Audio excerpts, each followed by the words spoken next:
Hello. So it's time again for a video, so let's do it. Today I'm trying to just make a small video, but nonetheless, I hope it's important to you guys. So this is kind of me trying to start again, coming into a more regular phase of doing some hopefully helpful videos. So it's again about Bicep. So currently I'm very heavy into Bicep stuff also on my channel because that's where we have a lot of struggles for ourselves in my company and I for myself. So that's why I want to share whatever I learned, but that's not what I do today. This is on Azure Soros. This is another playlist I just made. Today I'm going to show you a little script I came about. I think it was yesterday or something, because in one of my bigger Bicep projects, I finally figured out how to get rid of one of my problems. So that's what I want to share with you today. Hopefully it's not too long. So it's, yeah, I hope it's a good idea. And let's see if you can use it for your project. Let's jump in. Okay, guys, that's my screen. So I prepared a little very dumb project, which is a Bicep file, which has is deploying, let me do that here, a storage account and a key vault. Basically, that's it. It's not even working because I don't have parameters. So today it's not going to be about deploying this stuff. This is for another session. But this thing has a problem, as you might see, but this is a very usual problem. The problem is with those versions here. So I purposeful used some outdated versions here, as you might see. So if I go here and I look for versions available, I just will tell you something about it, a little disclaimer. But if I search here, I can see I'm heavily outdated, right? Because 2023, last time in May, we got some versions. So that could be an issue, especially in bigger projects. Now, it's easy to go into this single file and then check every version, and they may update this because I think it's sometimes important to just have the knowledge, hey, they did something to the resource providers. Those are the resource providers here. This is a resource provider. So it got a new capabilities or whatever. It even might have lost capabilities, or we have breaking changes in those APIs, whatever. I just need the awareness that something might need to be updated in that script, because maybe, or in that, not script, in that Bicep file, because maybe I did this, I don't know, 2 years ago, and I'm not even aware what state is it in. So what can we do? As always, I try to think always as a DevOps guy, meaning for me, whatever you do, try to understand what you're doing and then do it repeatedly, and after a while get tired of it and automate it away. So that's what I try to do and what I'm going to share with you. So I will put a link into the description to my GitHub account. And you might not know it, but you know, every time I do something, I have this block samples YT. YouTube is going to die because I recognize it's pretty much empty. Ignore that. But on block samples, which is not the best naming, but it used to be my samples repo for everything I did on my website, codingfreaks.de. Anyways, I have this Bicep folder where I had some samples for my previous parts and an upcoming thing here. Part 5 is upcoming, so be aware. And here I put in a PowerShell file. So it's free for you guys. You now can grab it. It's on the main branch. So you can use it if you want. So let me just grab this file, just copy it in the bad way, and just create a new file here. And let's call it Bicep check deps. That's what I'm used to name it. So here you go. I just paste it in. That's it. And because I know what I did, so you please read the file. Don't trust anybody. Just execute PowerShell on your machine. Don't do that, of course. And in my upcoming videos, by the way, I will talk about why I'm using PowerShell and not something else. This was a longer decision process, and be aware, my company uses more Macs than it uses Windows development PCs, and still we decided to use PowerShell and not shell scripting like Bash. Okay, whatever. Let me execute this right now. Bicep -check -deps ps1. And of course, this is a small file, so it takes a time, and you can imagine in a bigger project it will take more time. And this is the output of my script. That's it. That's all it did. So it tells you the file, and it finds automatically, first of all, in that folder and recursively below that folder, which is very important for bigger projects, it will find all Bicep files.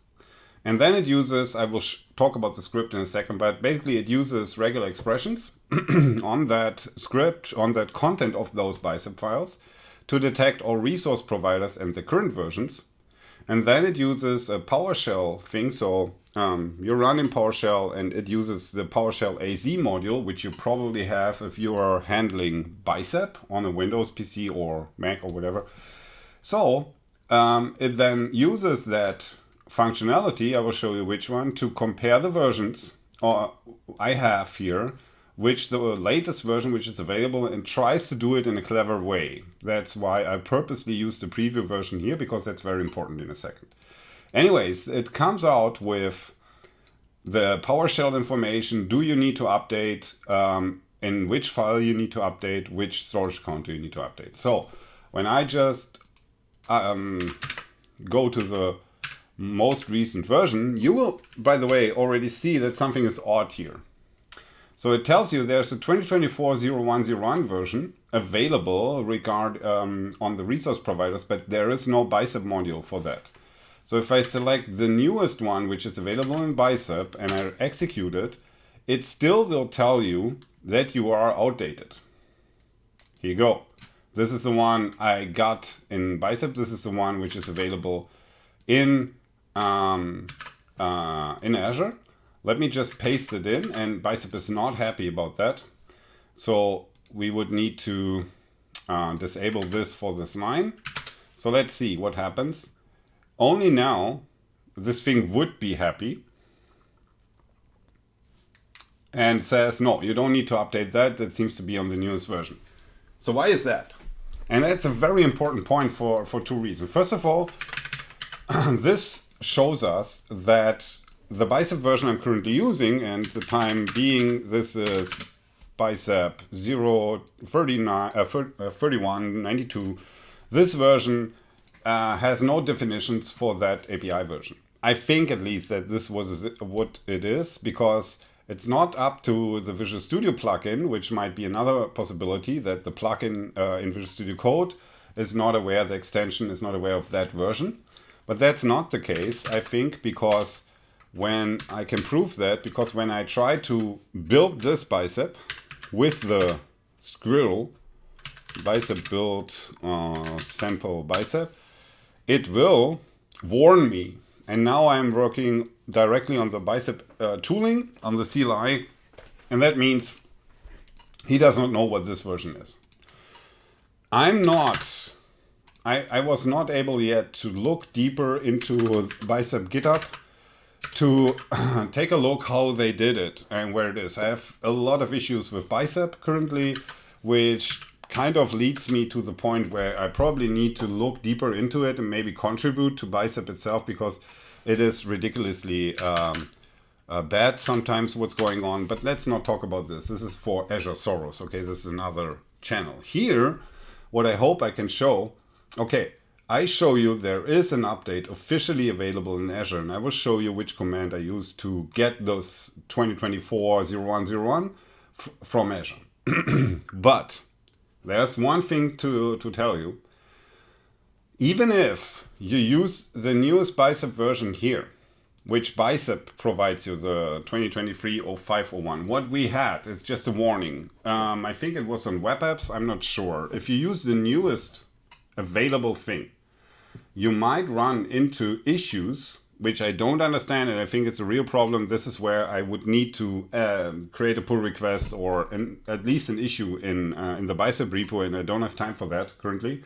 Anyways, you sometimes might run into issues if you have the newest version. That's all I'm saying. It happens, which is bad, which is really bad, but it's just one of the things going wrong in Bicep currently. Anyways, still, I think this helps. What my script already does, and that's why I used the preview version here. So let's now finally look into the script. So I have a little it's not ready now. It should be a summary here or something like that in a real PowerShell. But anyways, it's just a proposal. I allow you to add a switch, allow pre-release. And what this is forcing my script to do, hopefully, is if there is any, this is my version I have currently, and if there is any newer pre-release on that stable version, it still would tell me that. So it will still tell me, hey, there is a new version, but it's a preview version. I would still, when you have the switch on, it will say, hey, you could update to this preview.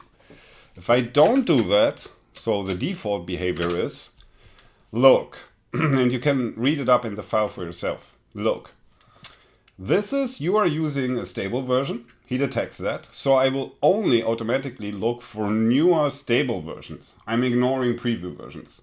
But if you are already using a preview version, I will look for the newest available, even if it is a preview version. So you can read it up for yourself very calmly. That's the best thing I could describe it right now. But here you can see I'm doing a little of just getting all the file stuff.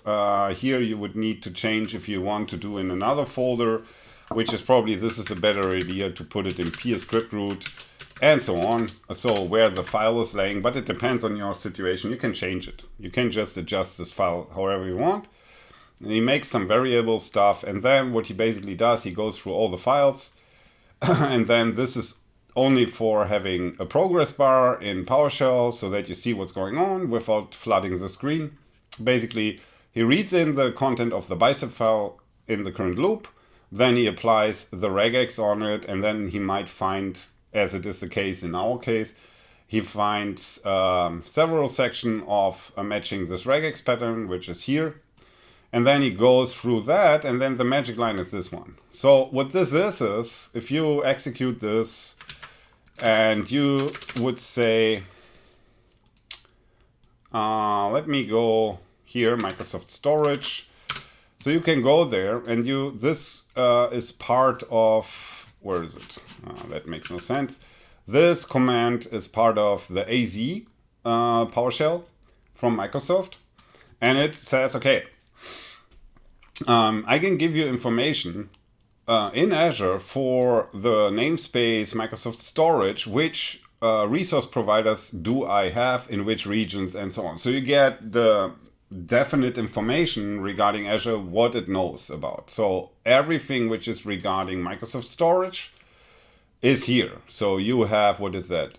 Check name availability, this is a resource. Usages is a resource provider. Locations, delete virtual, blah, blah, blah, subnets, some very obscure resource providers I never used, but anyways, this is what it is. So we use that to then select and expand the property of resource type, and then what I get is this. So I'm only interested in resource types. Here it is. So then I have the resource type, and then I'm doing a where on that, and then we can say equals, let's say, account. Is that a thing? Because, or accounts, I'm not sure. No, what is it? Microsoft Storage, and then storage accounts. Here it is. Okay, let me do that again. Okay, so now we get for Microsoft Storage / storage accounts, so for the account itself, we get all the API versions. So if I put that in parentheses and say, hey, give me the API versions on this result, here it is. This is the list we want. So those are the API versions, they are already sorted. And what I'm doing is, if you are on this version, I simply say, wait, if there are more versions up the list, then you're outdated. So that's what I'm doing. I don't know that, actually what happens is that Bicep is only on this version. It's not aware of this version, which is now, we have the 1st of December 2024.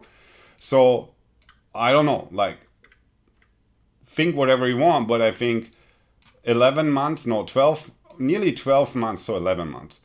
After this came out, Bicep does not have the definition. I regard that as not a good state. But I might be wrong. Anyways, that is my proposal. And if you execute that on a bigger folder, right? Because what I show you in my upcoming videos is, let me stop the screen because actually that's it. I put the link in the description as I said. But if you imagine now that you would execute that on a bigger file, on a repository, or even if you have all your repositories, like us, we have a lot of customers and everybody has infrastructure as code. So in theory, I can run that script on my root level where my repos are in, and then it grabs all the Bicep files and I can have a lot of coffee while he does it. No, of course, but it's fully automated and I come back, could direct this to a file and then watch the file, and I know, do I have to do something, yes or no? Minus, of course, the wrong positives where I cannot update because Bicep is not aware of this new version. Okay, that might be a problem, but you know, it's just a helpful tool. Plus, what's very interesting, maybe I should share my screen again, because what's very important in terms of automation here is, let me see, if I execute this file, so the thing is, if you watch carefully into my shell in my terminal here, so this marks in my terminal if the last executed command was returning with an OK result code. So what I'm doing here is the flame indicates that the last command exited with a not OK code. Okay, so let's do the update. It was a bad example to use this version, but anyways, I will disable this, and then what is the newest version available here? Let's do this, the newest, and let's see what happens. Now I execute my script again, and what you can see, he's coming back with green, meaning that this process now, it's pretty simple here on the bottom. If you have the exit command in PowerShell, so this says if there is any update, so if the amount of updates is greater than 0, then return 1, otherwise 0. And what that means is 1 is, or any number not 0 in PowerShell exit means this process failed to the operating system. This is like, hey, I failed. And if you have 0, you say, I'm okay, I'm good, so my outcome was positive. It's like return true in a function in .NET or whatever. So what that brings you is if you use that script in a pipeline, in Azure DevOps, let's say, you can say if the outcome of the last command or an GitHub action is not positive, then let the CI pipeline fail. So what you can do is, and obviously it's pretty hard because of the Bicep issue, right? So it would warn you all the time if you have this here now in place, which is the newest version Bicep has for you. Okay, nice. If you execute it now, it will constantly fail. So what could you do? You could add a switch here. If you do it, let me show you. You could add one more switch and say fail on updates. Don't fail on updates or something like that. This is your switch. Always do the opposite around. And then what you can say is if this is present